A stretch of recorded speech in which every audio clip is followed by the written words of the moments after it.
you've been watching the video at this point, you know that the rest of the guys are in a lot better action than we are. So we've probably covered about 20 miles of country, and we haven't found a gobbling turkey. So we're gonna relocate to where those guys are. They moved camp last night, but we're gonna go work our way that way. Do something else.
Well, we just roosted this bird, and it was completely by accident we came up here. I was finishing editing a video. Keith was getting water, gas, stuff like that, and we were just close to this area. Everybody else is like probably 2 hours north, but we didn't have a lot of time before dark and we wanted to get out. Thought maybe we could get lucky and came out here, called, didn't get anything to gobble. I asked Keith, I was like, should we climb up to this high point? Just because. Figured we'd be able to see a lot up here. It's honestly a pretty incredible view. But we got up here, and this big creek that we were targeting is right here below us, and there's a little finger of it that goes up. And there's a tom up in that finger, and we can see him. He gobbled. We're up here, just totally exposed. I'm sure we're skyline to that bird. And we're standing here looking at a deer, and he gobbles. It's like, I think Keith and I both about passed out because we haven't heard a turkey gobble that close since the jakes came in on day one. What we're probably gonna do is try to loop all the way around him and get on this finger. The valley goes between those two fingers, and he's gonna commit to one side. The problem that I have with going on that left side is I think he can see too much of that. We're not gonna fool him that there's a hen down there. And if we don't call to him on the roost, we got the risk of him pitching down on the wrong side. And then we gotta make a move. Ideally, we just pitch him down to our side, call him up, and get a shot. I think if we commit a little bit of time to it in the morning, we can crawl up and around that turkey. Up on the top of that ridge, there's a pine that looks like it has a bunch of branches going down. And I think facing back up that hill, he's blocked by pines. I think if we call from there, he won't know if there's a hen there or not. He's gonna have to fly down to see it. Yeah, I mean, he could always jump trees to us, but my guess is if he's hearing a hen right beside him and he's alone, he's probably gonna come right down there. But I don't know. I'm not sure if we'll go after him or not. We gotta call the rest of the guys and just see what the game plan is. They only got one tag over there and like 5 guys. That's the problem. Give them a call when we get back here, then we'll head out. If they can kill him, I would sit there and try to kill him. Yeah, I mean, I think we got a pretty good chance. He seems like he's alone. He's not gobbling like a ton, but I don't see any other turkeys, and he's not strutting. What's that? I'd say try to kill him. Alright, good luck. This is the one that's never as cool as you think. So I'm not gonna take it. You never look back at that one and like, oh, sick.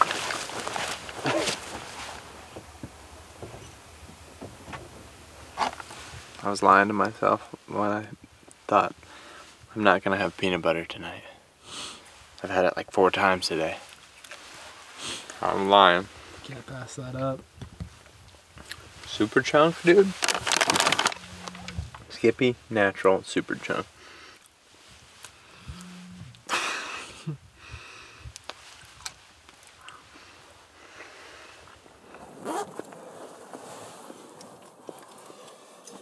Oh, did it go out? Ooh. got a leak? Did it go out? It's always colder than I think it's going to be when I wake up. Mm-hmm. That's just why I wasn't coffee.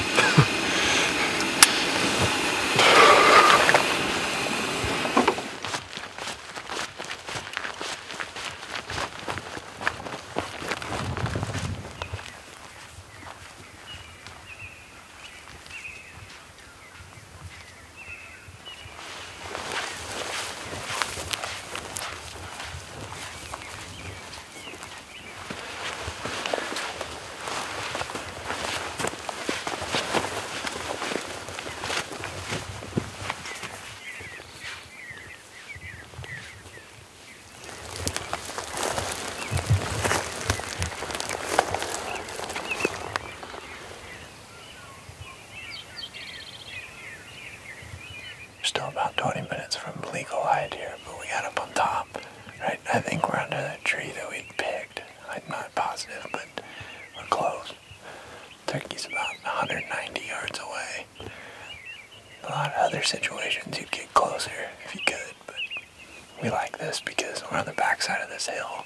I don't think he can see this ridge very much from where he's at. Hopefully we can call to him. And he thinks that there's a hen on the backside of this and he has to fly to this ridge. He may go the other way and we have to make a move, but we'll see. I think we're going to give this turkey some yelps, pretty light. The goal is to hit him right before he flies down.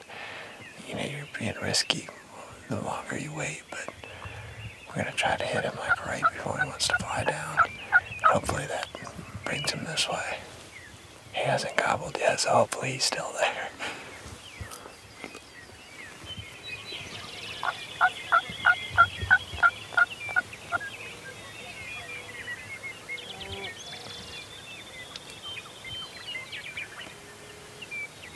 This isn't making me feel real good.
There's a gobble.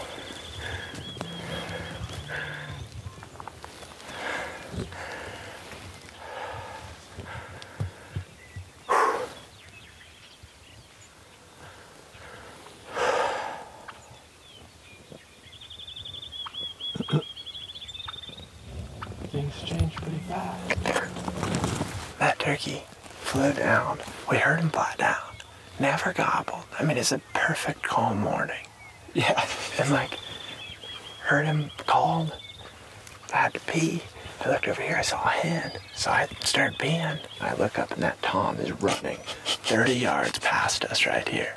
I can't do anything. My gun was like over here. I'm facing this way, and Keith's just looking over this way. Like, yeah, just looking at the canyon, I guess. And he was just being weird, like never strutting. I saw him look at that hen, which she's chirping behind us. All of a sudden, I'm telling Keith, and 3 jakes run even closer. And they just went, and they were just pushing him, and that's why he never gobbled this morning. And yeah, they didn't even gobble either, which is weird. But then he circled all the way back around, and I just laid by Keith. Oh. Dude, that was so sick. Let's go look at this thing. Dude, where is that hen? Right here. Did you hear her that one time? I never did hear. I heard a hen yell, but I was just like, I don't really know where that's at. What time is it, dude? It might not even be, definitely not 6. No. 5:38.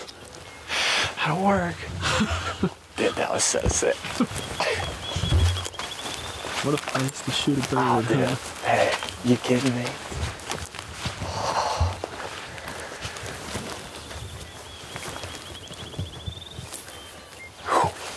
Just like they'll tend to do. He come up. Hey, what about this, huh? What about that as your background? Well, really, it's okay. So what about that as your background? What or about this? that as your background? And this, and then this, and this. Montana. That's a Montana Merriam. They're so different as far as like the beard, because he came slanking in, not you know. A little stringy kind of. Yeah. You kept saying like, "Are you on him?" And I was just like, had this weird angle to where I was looking at the screen and I was like, I don't see any bird and I know how close they are.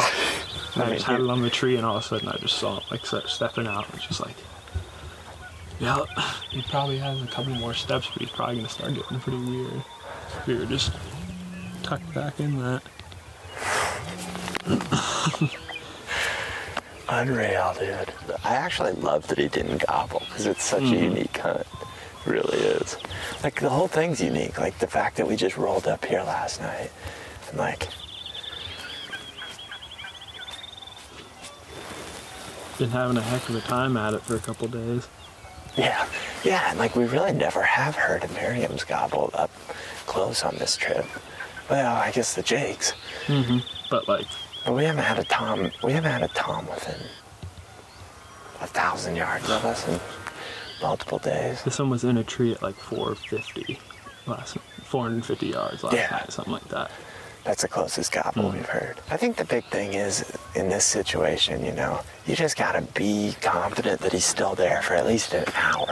We thought he was alone. It looked like he was alone. Who knows where those jakes were in relation to him, but he definitely knew those jakes were around. So, like, as soon as he flew down, he was getting bullied by those jakes. He was worried about him. Like, he never strutted. He's always gray-head when I saw him run through here. He was just pecking. And then the jakes came through just like bully. They had more of a red head to him. And he just circled up and around. Like, he saw that hen over there. And he started to run away from her because those jakes were cutting him off. It goes to show, like, how crucial a good setup is. Because I'm pretty sure that's exactly the tree that I was glassing from up there. Yeah, that's where we were last night, huh? And he was exactly between us and that spot. Yeah, dude.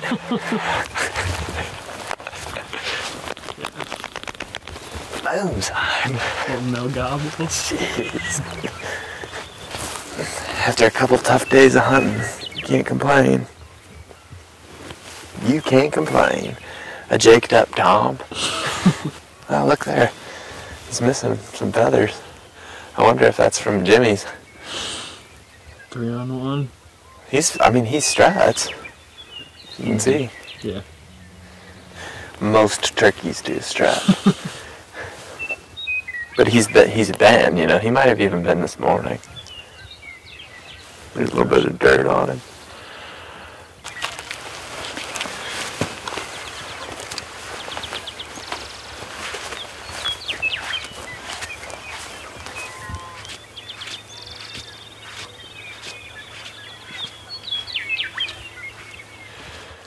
I'm pretty sure the turkey was roosted in that tree. Don't you think? It's what it seems like to me. One of the taller ones, yeah. He must have flown down this way and just took the inside of that hill. But like you can see really well here. This is why we didn't set up over there. From this spot, you can see this whole hillside. So like, let's say at best, we would have called like from that bush or all the way across this. If we call and he hears us, he's just going to stand up there and be like, where's that hen at? If he had a decoy or something, that would have been a move.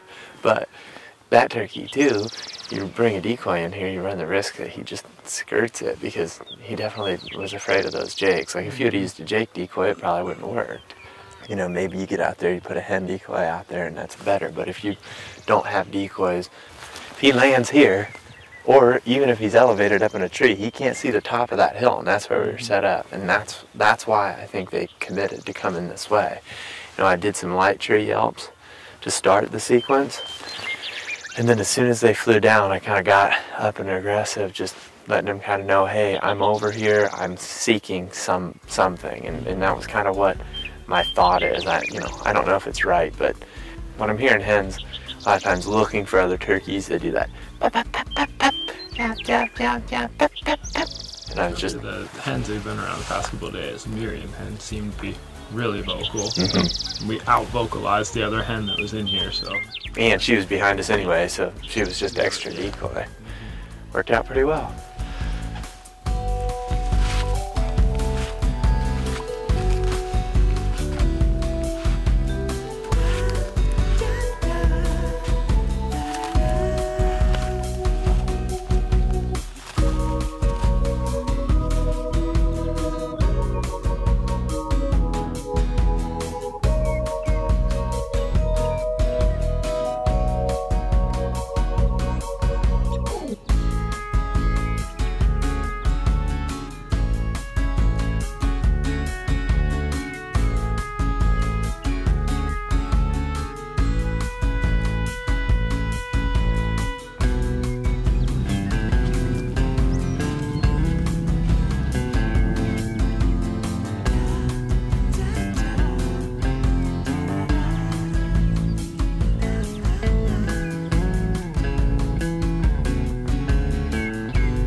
Alright everybody, we made it back to the truck, and this is gonna do it for Montana. The other guys, like we said last night, they're up to the north. We're gonna go down to Wyoming. So we're just gonna meet them down there.